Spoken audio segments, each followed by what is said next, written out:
Dear AI aspiring engineers, welcome to our channel Alex Tech Project. Today we try to see how to use the Flask.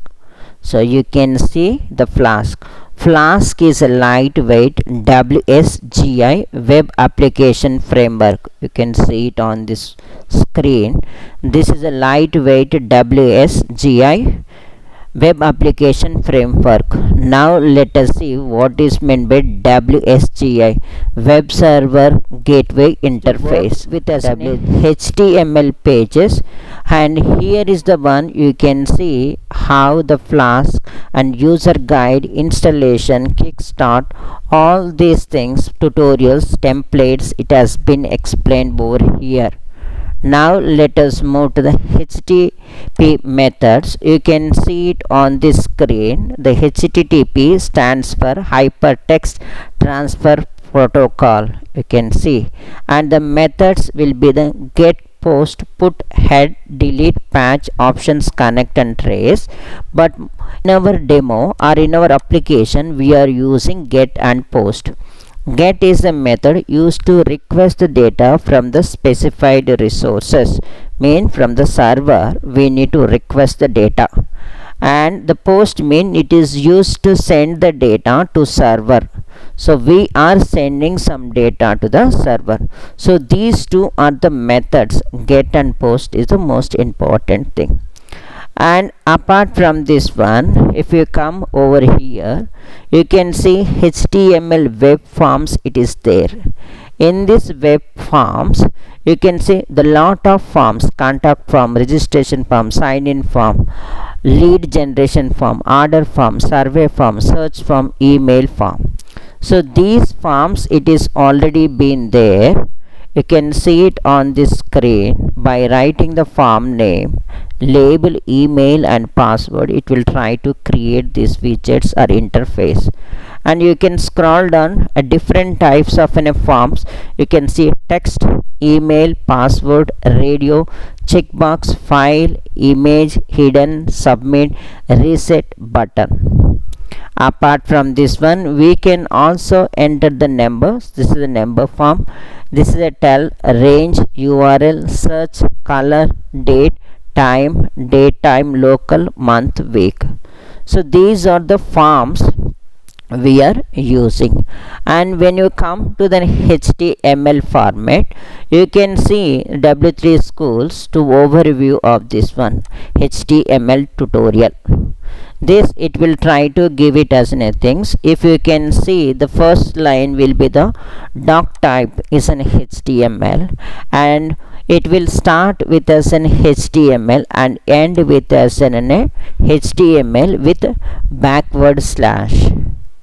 Okay, and it is having the head and it is also having the body. You can see it on the screen. In this body only we try to send the data and retrieve the data. This head will be used for setting the background, the color, style, all the settings we try to put it in the head. Now by using the Flask, how we can create the age calculator like this. You can see it on the screen. The second application is the gross SIP calculator, how we can do with the same thing with the Flask. The third one will be the home loan EMI calculator, and the fourth one will be the BMI calculator. These four things we try to do with us in a Flask. Without further delay, now we are moving on to the VS Code. So now you can see the screen SIP calculator.py. The first most important thing will be the Flask.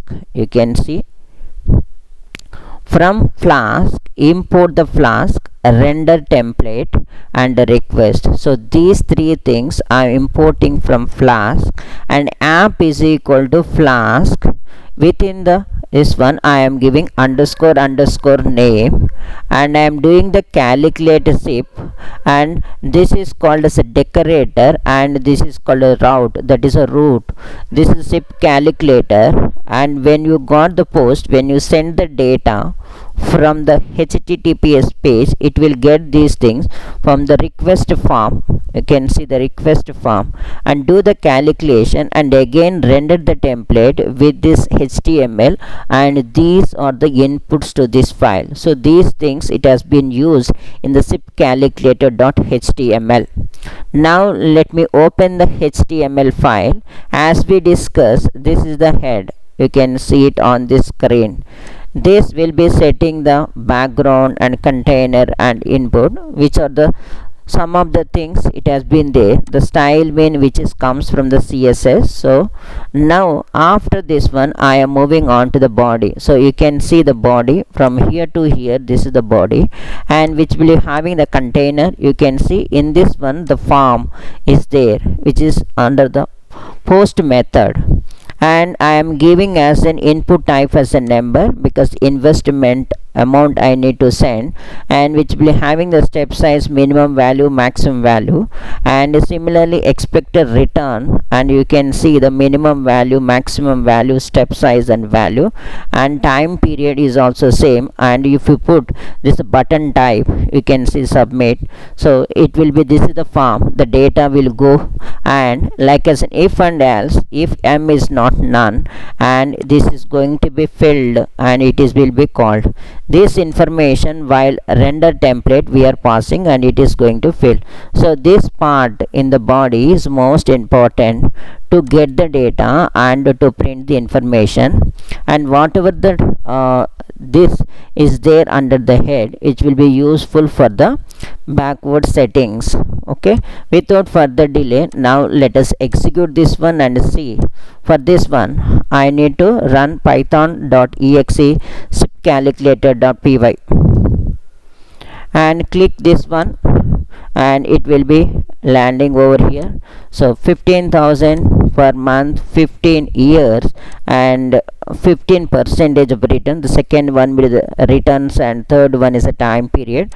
Now you can see the zip investment summary, it has printed over here, the background, all these things. So the investment amount and expected return rate and time period, these three things it has taken over here.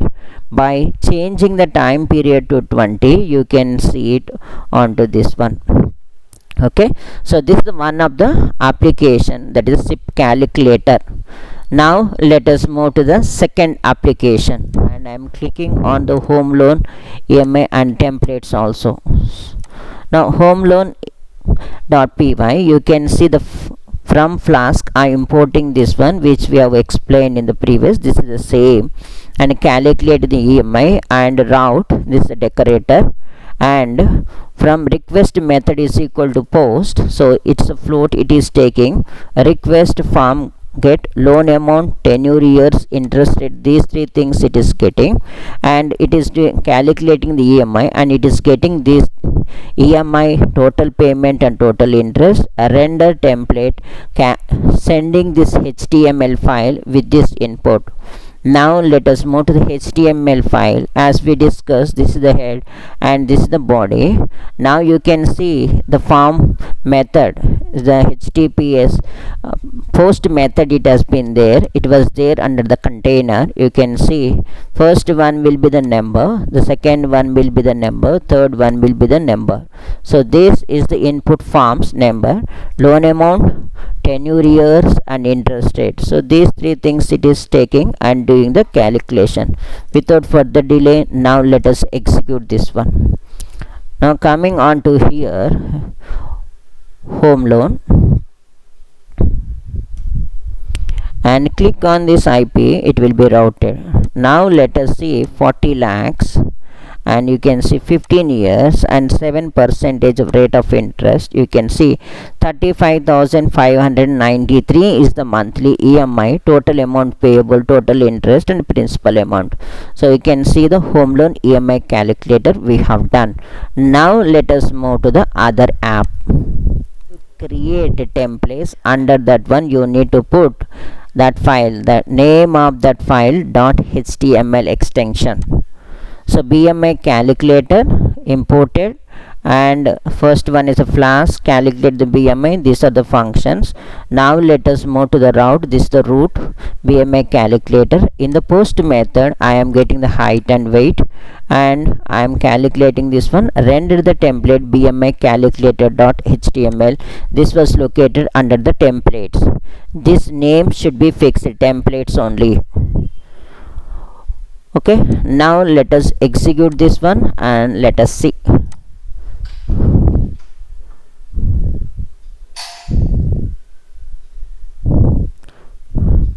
BMI cal.py, you can click this one and you can enter the height as 170 and weight as a 65 and calculate. And here it is showing the BMI is 22.49 and category is normal. Now let me put 160 centimeter as an height and weight as a 60. Now you can see. Now 150 centimeters as a height and 60 kg as a weight, and you can see it's overweight. Now let us move to the other. Now let us move to the age calculator. You can see age-cal.py. So this is the Python code, and templates, it is there HTML. Under the HTML, this head will be there. If you can close and open like this. So this is the head and this is the body and this is the HTML. You can click on the HTML, entire thing will be comes down. If you can expand HTML, you can expand the head and you expand the body. Under the body, you can see the class is a container that will be ending with a divide. This is the container class. Under this one, form is there with a method as a post. From here, I am taking the form type as a date for the date of birth and form type as a today, that is also for taking the date as an input, and submit and calculate the date. So this much we are taking from here. Just a wait, anything is suspicious onto here, let me check. Okay, so this is the input type. Again you need to say this is the date, type is date and today, and this is also today. So these things is missing, sorry for that one. So label and input, it should be corresponding. And you have calculate the age, and if age is none, you are printing over here with the h2 header. And without further delay, now let us run this code. So age calculate.py, and you can click on this one. Okay, you can click on, you can get the date of birth. We can move on to here, 2020 February 28 and today. Now you can calculate, your age is 4 years. Now I am moving on to the 2010 February 28 and calculate the age. So like this you can do the age calculator. I hope you have enjoyed this session. For more interesting update, those who are interested in a machine learning, deep learning, generative AI, Python, please like, share and subscribe to our channel, and please share the channel. Those who are interested in data science, machine learning, deep learning, generative AI, Python, please do the needful. Thank you very much, and we try to meet in the next video. Bye.